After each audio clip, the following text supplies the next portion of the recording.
The one big, beautiful bill is about to get passed. That's my prediction. It does go through. Trump wants it on his desk to sign by July 4th. Running out of time. We only have 4 days. Today is the last day of June. That makes it the beloved Miss to Naples and my 35th wedding anniversary. I love her so. I love you so, Angie. Just the best person I ever met.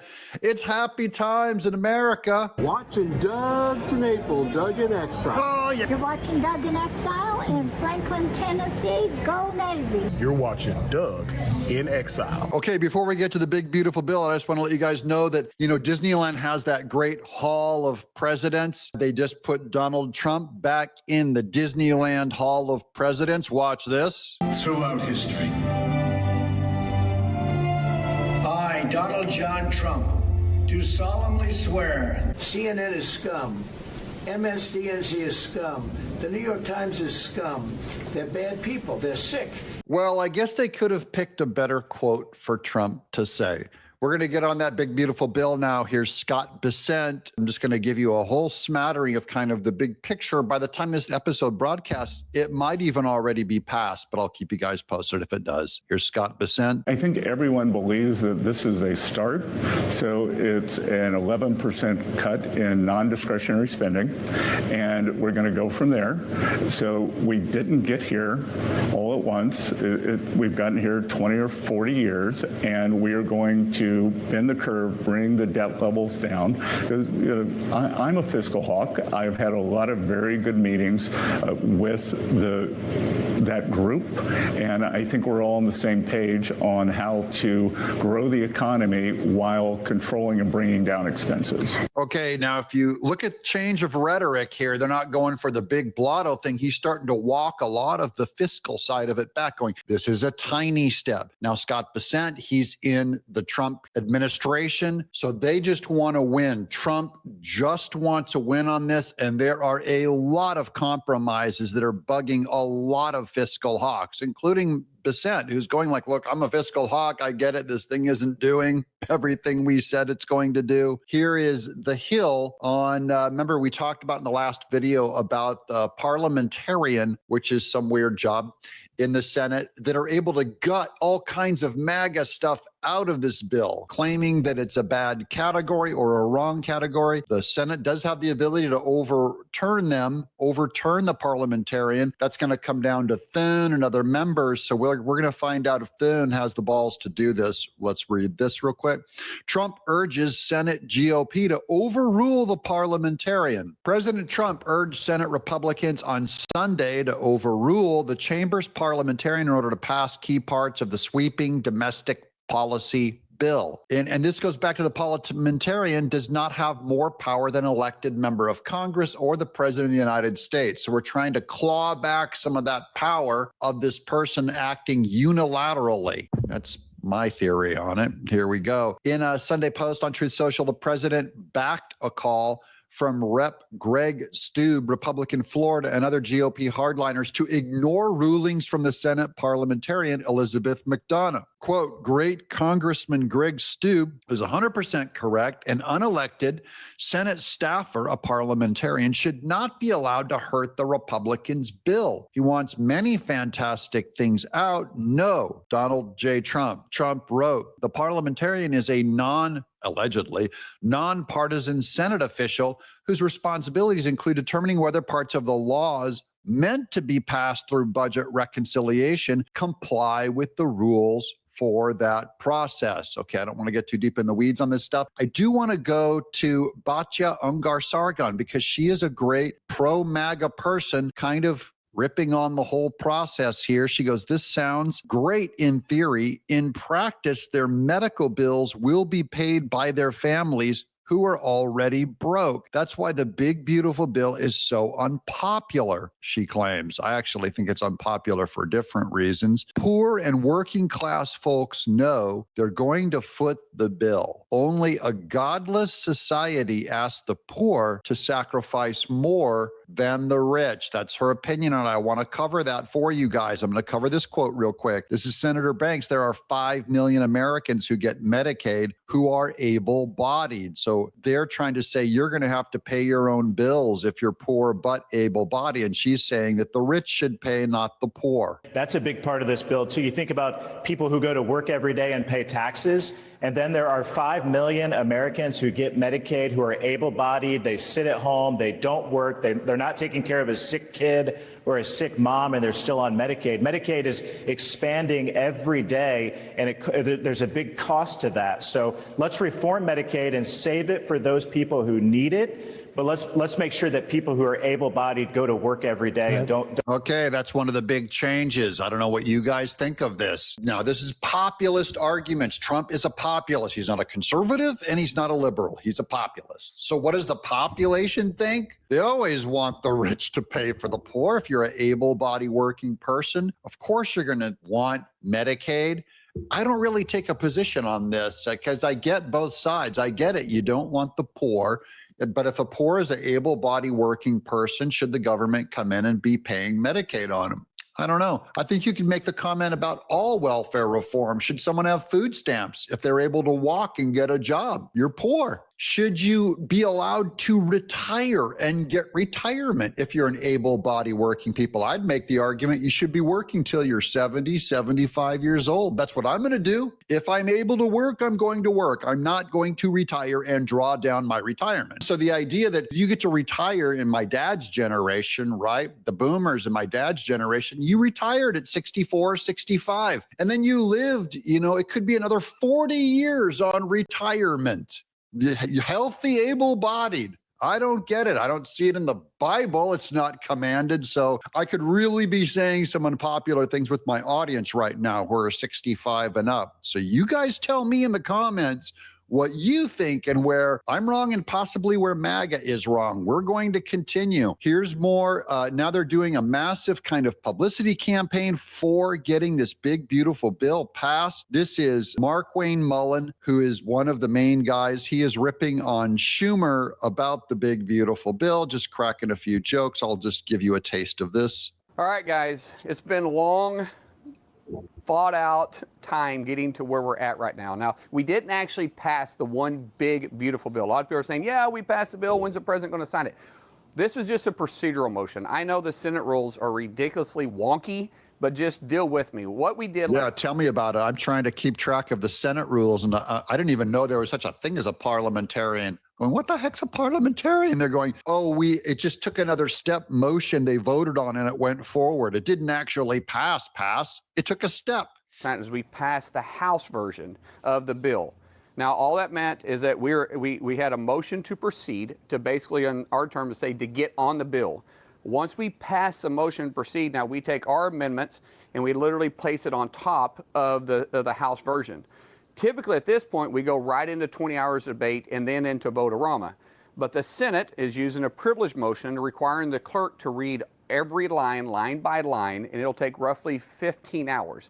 They're saying that the American people should have the right to read the bill. Well, the American people have had the right to read the bill because the bill we passed is the same bill that the House sent to us weeks ago. The amendments, the reason why we have amendments is because everybody's went through the bill and we. Are your eyes glazing over yet? I feel like I'm in 8th grade civics class. I do enjoy the wonky stuff. I just think it doesn't always make a great show for you. Other than the main part of this is I want to show you it's complicated because a whole lot of times the comment section are just people, you guys all going like, when do people go to jail? I'm going, guys, it's complicated. They're going, why are they questioning Medicare? Why are they taking all this MAGA stuff out? Why? And I go, guys, I don't know the exact specifics. I do know it's ridiculously complicated and convoluted and a mess. Our system of government is kind of a mess. Now, he talked about Chuck Schumer. He has the right to make them read the entire bill. It's a 900-page bill. I think they estimated that it would take 12 hours or something. Here they are. I just wanted to give you a clip of them, 30 seconds of them reading the bill on the floor. No other deduction or amortization deduction allowable. Section 181B is amended by striking qualified film or television production or any qualified live theatrical production and inserting qualified film or television production, any qualified live theatrical production, or any qualified sound recording production.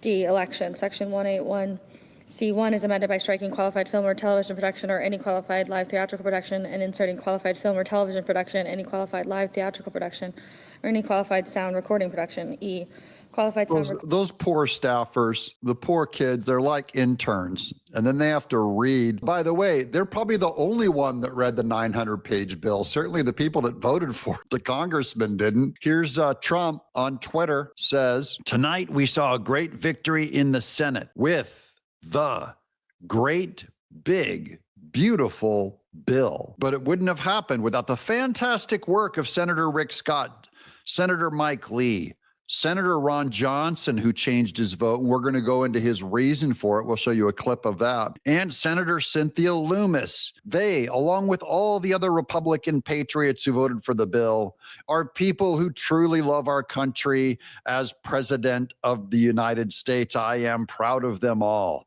and look forward to working with them to grow our economy, reduce wasteful spending, secure our border, fight for our military vets, ensure that our Medicaid system helps those who truly need it, protect our Second Amendment, and so much more. God bless America, make America great again. Now, there's so much that this does not cover. You know, the AI provision could still be in the bill. There could be real Medicaid cuts to your stuff. Our debt going through the roof is in the bill. Trump just needs a win. Like I opened that quote up on Scott Bessent because I'm kind of telling all y'all, lower your standards, lower your expectations. This thing is just Trump has to get a budget because big picture, your taxes are going to go up by 60% if it doesn't go through. That's kind of the big picture. Big picture, you're not going to get border security if this does not pass. This is what's paying for your border security. Those are the big picture things. There is a lot of bad stuff in this bill, bad debt, the whole thing. It's in trouble. If you go down these comments, they're going to be mixed, okay? And this is going to divide MAGA temporarily, but they have to go and do a cleanup run after this. Here's more. This is Trump dialed in tonight. Republicans must remember that they are fighting against every evil, corrupt, and in many ways incompetent policy-wise group of people who would rather see our country go down in flames than do the right thing and make America great again. The Democrats would love to see the biggest tax hike in history, 68%, no border spending, open borders, and a weak, underfunded military. So those are the big picture things that Trump is underlining that are still in the big, beautiful bill. So it's still going good on those things, guys. Everything else has gone to caca, but these are good. So we wouldn't be able to do things like we did 1 week ago in Iran. We have the Dems. We gave the Dems a debt extension because it was the right thing to do, but they don't do it for us. The one thing they do have is an ability to stick together and vote as a group. They don't have grandstanders. That's what he's calling Rand Paul and Thomas Massie. They also have House and Senate rules. By the way, I had a quote earlier where Murkowski came around to Trump and just said, look, he's in charge. We're going to give him this one. But that doesn't mean that she'll vote in the final one that goes back into law. They also have House and Senate rules that give great power to their leaders, committee chairmanships, etc. Republicans don't have that, have never been able to get it, but they should. What we do have is wonderful people and phenomenal policy, and that should win elections every single time. Now, here's Elon Musk throwing serious shade at Trump. This is based on a Jesse Jenkins quote. Here, the energy provisions in the Republicans' one big horrible bill are truly so bad. Who wants this? This country's automakers don't want it. Electric utilities don't want it. Data center developers don't want it. Manufacturers in energy and productions don't want it. And then here's what Elon Musk says. Good question. Who wants it? At the same time, this bill raises the debt ceiling by $5 trillion, the biggest increase in history, putting America on the fast lane to debt slavery. That's what the naysayers are saying. And then here's Senator Ron Johnson, who was a hard no on the big, beautiful bill, and now supports it Why? Ron Johnson on the Big Beautiful. So overnight, Senate Democrats railing against President Trump's big, beautiful bill before they head back in less than an hour to kick off a vote-a-rama with a looming July 4th deadline. Our next guest switched from a no to yes. GOP Senator Ron Johnson sits on the Finance Committee as well as the Budget Committee. Senator, thanks so much for joining the program. Good morning. By the way, the major element of this bill is to prevent a massive automatic tax increase of about $4 trillion. We're trying to avoid that. That's the main element of the bill. So again, the Democrats are just lying, which is not unusual. So, Senator, tell me what was preventing you from voting for the bill and what changed in the bill that got you to a yes? Trump called me and probably said he would kick me to the curb if I didn't change my vote, so I changed it. That's the real answer. Let's see what he says. Well, first of all, let me describe why it's so difficult to do what we're trying to do. Biden and the Democrats left behind enormous messes. Open borders, all the wars, 4-year deficits averaging $1.9 trillion.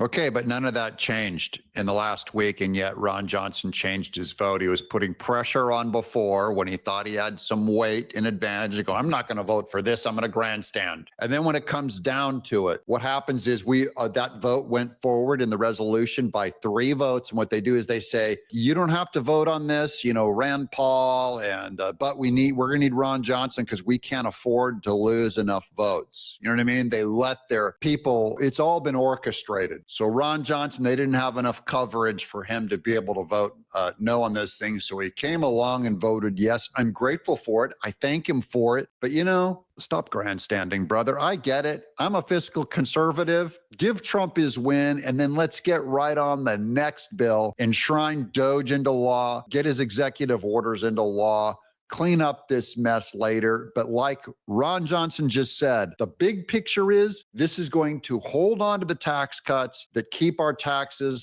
68% lower, which came in and became law in 2017. We have to extend that or we're just screwed. So we're going to start there. Can't pay for it. We raised the debt by $5 trillion. Now go in and start doing your cuts elsewhere. What do you guys think? Are you for this big, beautiful bill or against it? I'm on board with Team Trump. I'm Doug in Exile.